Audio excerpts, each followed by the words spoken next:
कळवा रेल्वे स्थानक येथे रेल्वे सुरक्षा दलाच्या विशेष पथकासोबत फेरीवाल्यांनी धक्काबुक्की केल्याचा प्रकार उघडकीस आला आहे। या प्रकाराचा व्हिडिओ सध्या प्रसारित झाला आहे।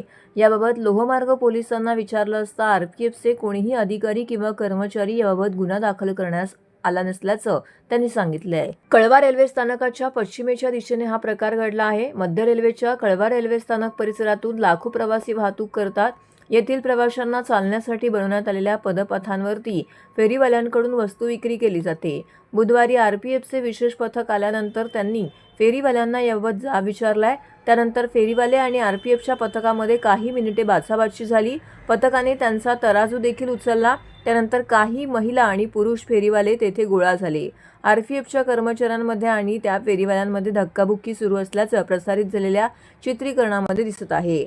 याबाबत ठाणे लोहमार्ग पोलिसांना विचारलं असता याबाबत कोणतीही तक्रार आरपीएफच्या कर्मचाऱ्यांनी दाखल केली नसल्याची माहिती त्यांनी दिली आहे।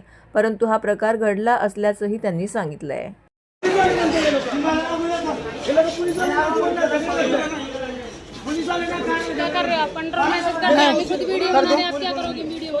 कर दिया